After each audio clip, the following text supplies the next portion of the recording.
Section 1. You will hear a conversation between an optometrist and a patient who has come for an eye test. First, you have some time to look at questions 1 to 6.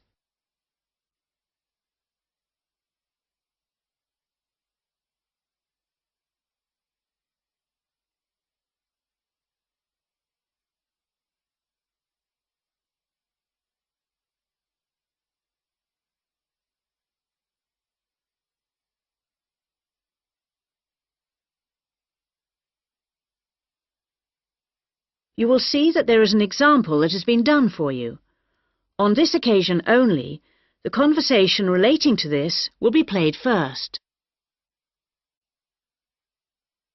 Good morning. Can I help you? Yes, I'm here for an appointment at 10 o'clock with the optometrist.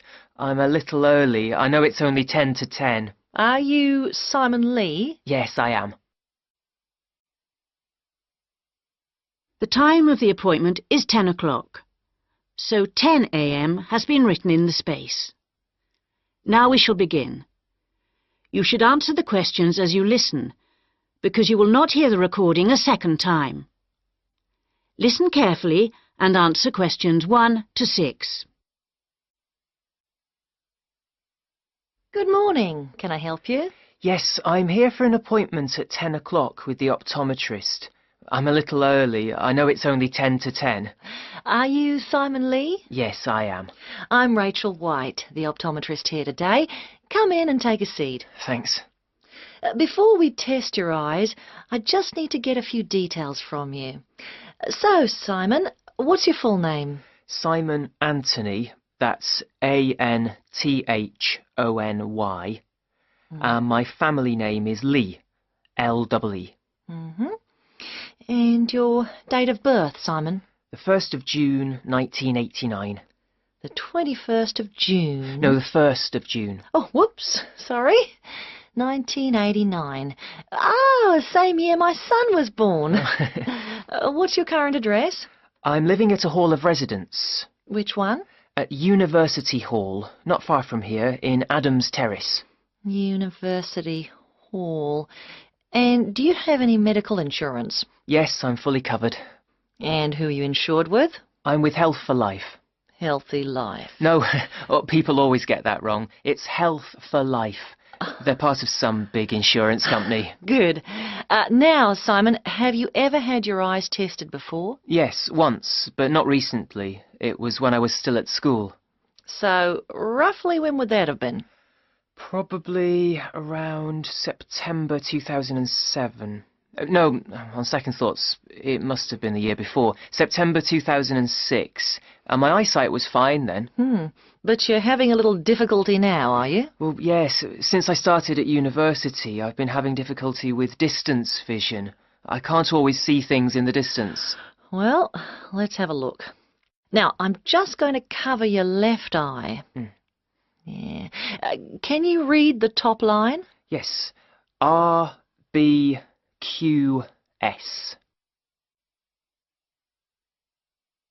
Before you hear the rest of the conversation, you have some time to look at questions 7 to 10.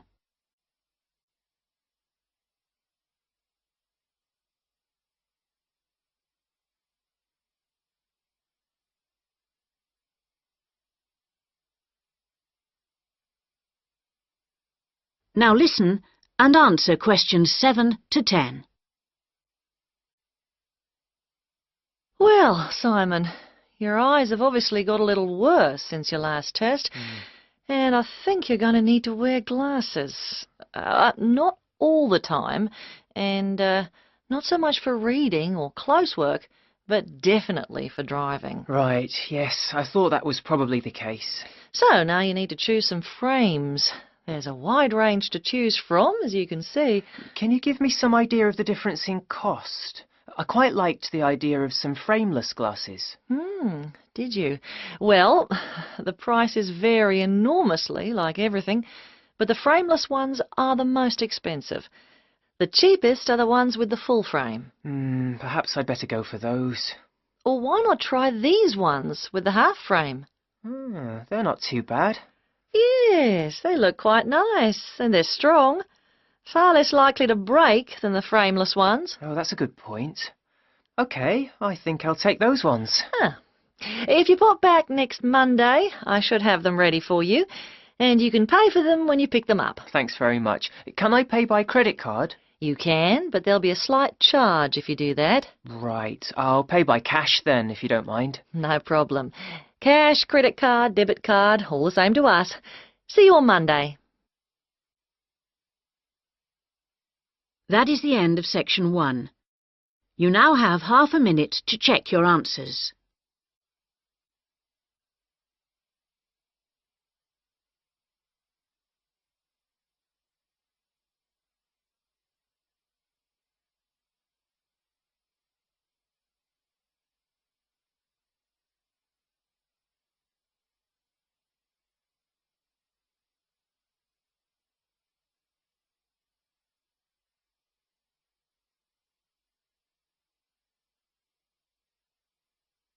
Now turn to section 2.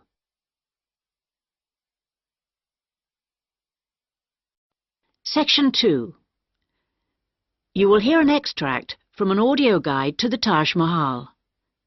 First, you have some time to look at questions 11 to 16.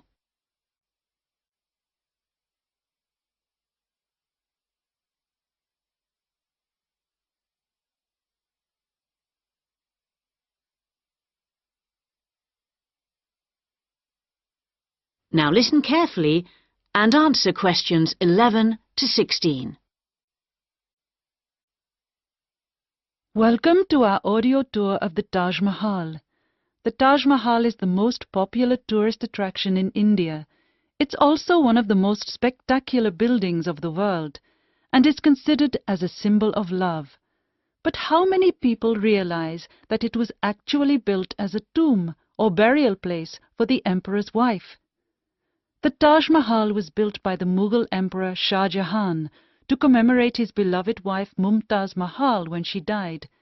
And although this was not his original intention, for he had planned to build a black marble tomb for himself, they both lie side by side in the tomb today.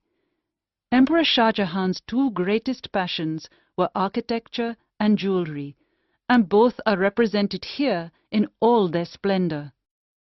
The most skilled architects and craftsmen came from across India and countries as far away as Persia and Turkey. Much of the structure was built in white marble that was carried by 1,000 elephants all the way from the Indian region of Rajasthan, some 300 kilometers away. Crystal and jade came from China, sapphires from Sri Lanka, and turquoise from Tibet. But there's a lot more to the Taj Mahal than just the tomb. So let's have a look at the overall plan before we take a walk through the magnificent gardens.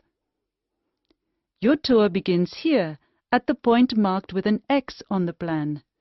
This is known as the main gateway. Walk through the gate and you come into an elaborate garden. There are 2 marble canals studded with fountains which cross in the center of the garden, dividing it into 4 equal squares. Each of these 4 quarters is then subdivided into flower beds, so there are 16 flower beds altogether.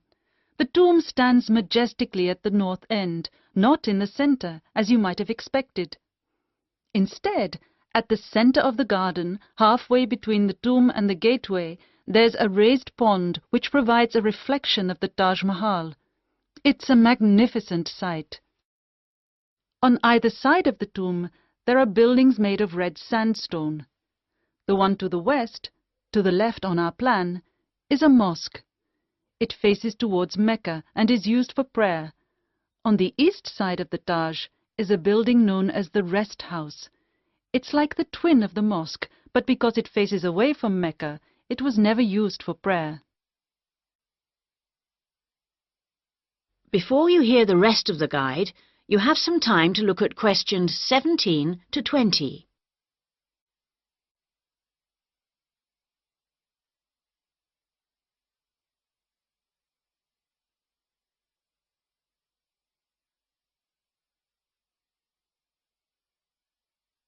Now listen and answer questions 17 to 20.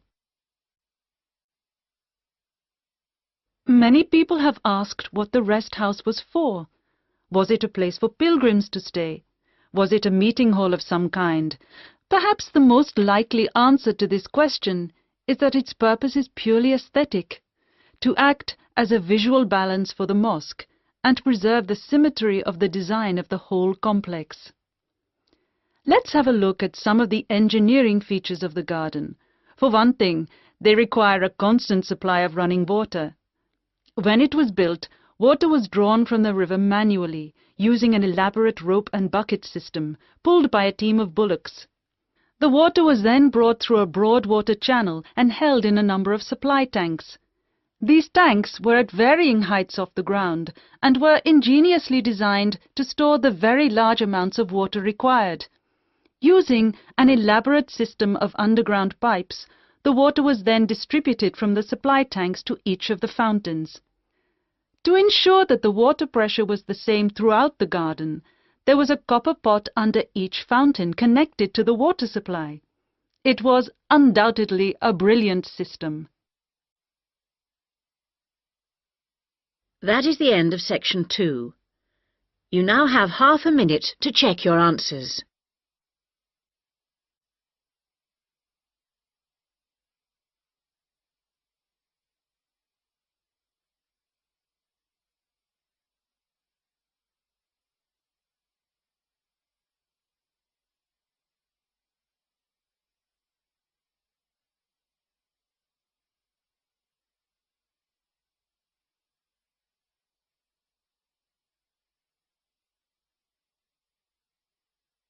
Now turn to section 3.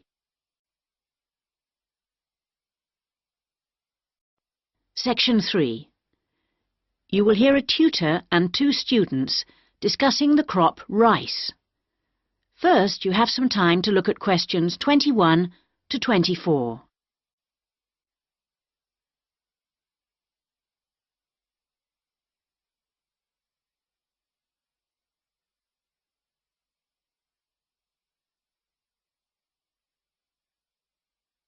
Now listen carefully and answer questions 21 to 24. Good morning, everyone.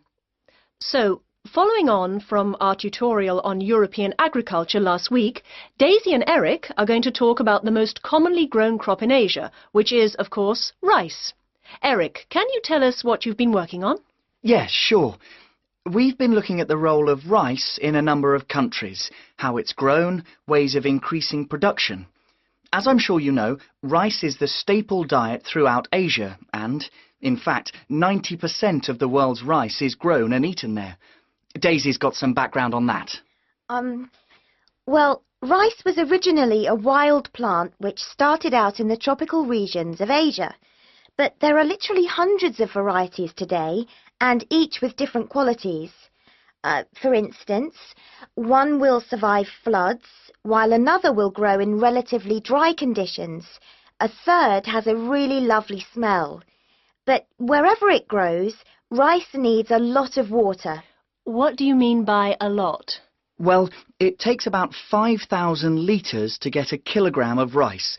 This can be supplied either naturally or by irrigation.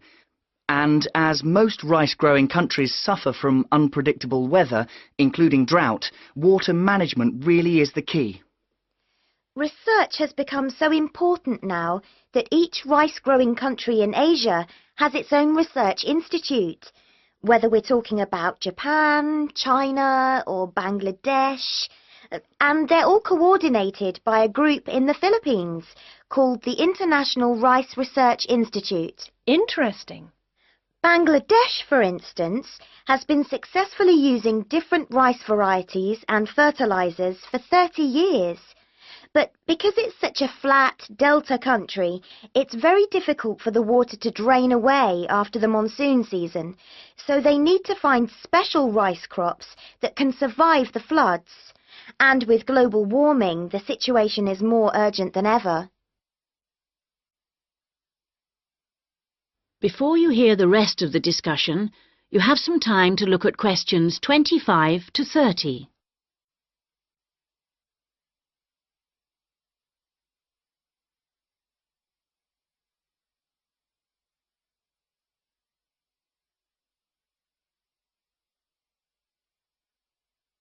Now listen and answer questions 25 to 30.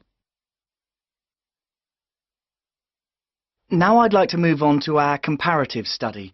As you can imagine, China is the world's biggest rice-producing country.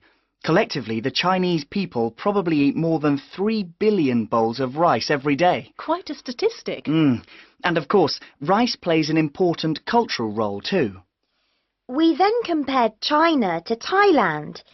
You know, even though Thailand only has about 64 million people, it's the world's #1 exporter of rice. Not China, as you might imagine. Is that so? Yes, they send their rice everywhere, in particular to Europe, as well as Africa and the Middle East. Apparently, the fact that jasmine rice is growing in popularity is one reason why Thailand's rice export industry is doing so well. People want something a bit different. And of course, Thailand is well suited to rice growing. Good climatic conditions and lots of fresh water.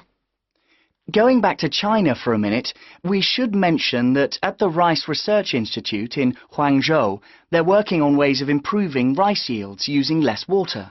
By yields, you mean the amount they can grow? Yes, they're trying to find ways to get more rice from less land, improve the taste, but also have other things in it besides carbohydrates, so that it's healthier, better for you. Good idea, considering it's the staple food.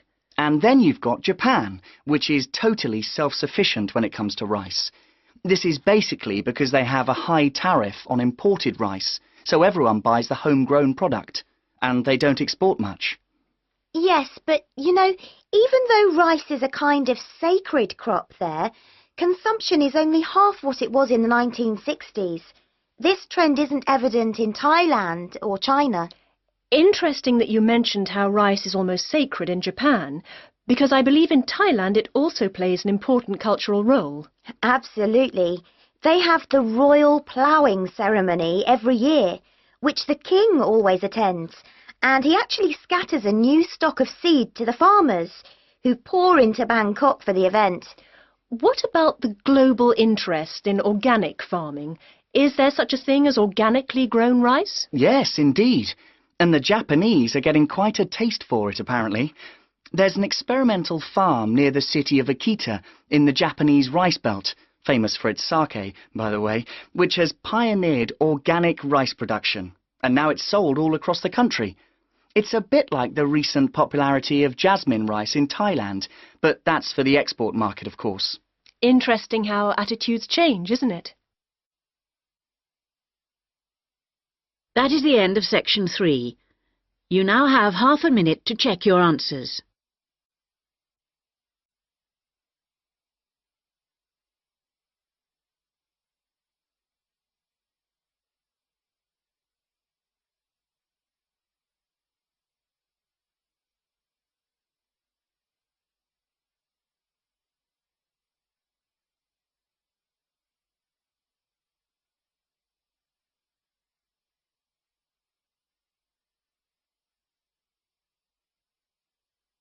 Now turn to section 4.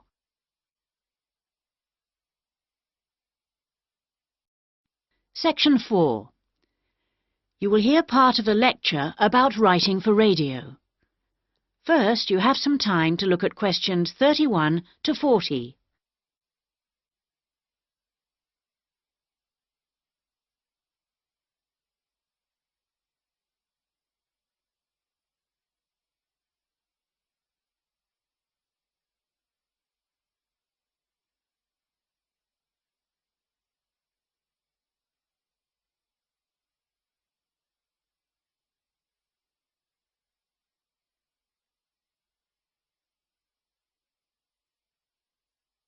Now listen carefully and answer questions 31 to 40.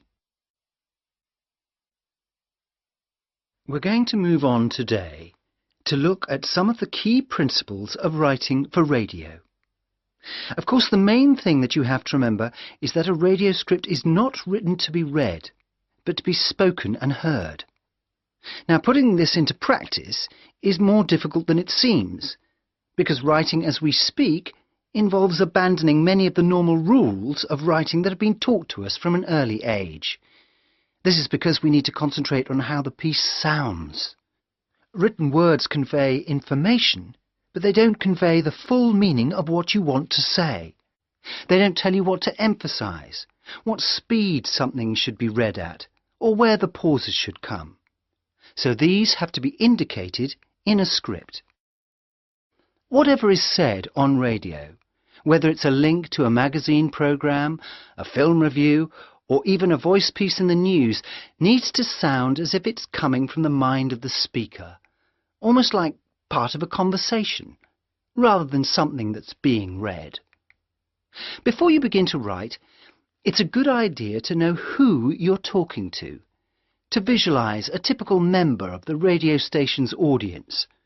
If you're writing a film review for a local audience, for example, think about how you'd tell your grandmother about the film. Or if you're reviewing a pop concert, think about how you'd tell your friend about the band. The words have much more impact if each person feels they're being spoken to directly. So your tone needs to be informal. Rather than using impersonal words like listeners or the audience, you can make it more informal. Include them in what you're saying by referring to us and we. Once you know who you're talking to, the next thing is to work out what you're going to say.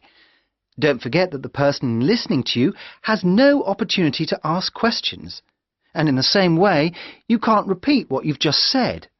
For these reasons, it's important that your script is logical and progresses smoothly. Too many facts too close together will cause confusion, so space them out evenly. The best scripts allow listeners to visualize what you're describing. For example, instead of giving the physical dimensions of a field, describe it as being the size of, say, a football pitch. If you're talking about a tall building, relate it to perhaps a 10-story block of flats. Now, all scripts need something that will grab the attention of the listener. You need something that will make them say, "Hey, I want to stop and listen to this." So the first sentence has to do this for you. It needs to be intriguing, interesting, and then it needs to be backed up by a second sentence that explains what you're talking about. The last sentence should also give your listeners food for thought and can be in the form of a question or a statement that sums up the item. After you've finished your script, you need to polish it up, and the most effective method of doing this is by reading it aloud. This also helps you to avoid tongue twisters or words that you might find awkward to pronounce. That is the end of section 4. You now have half a minute to check your answers.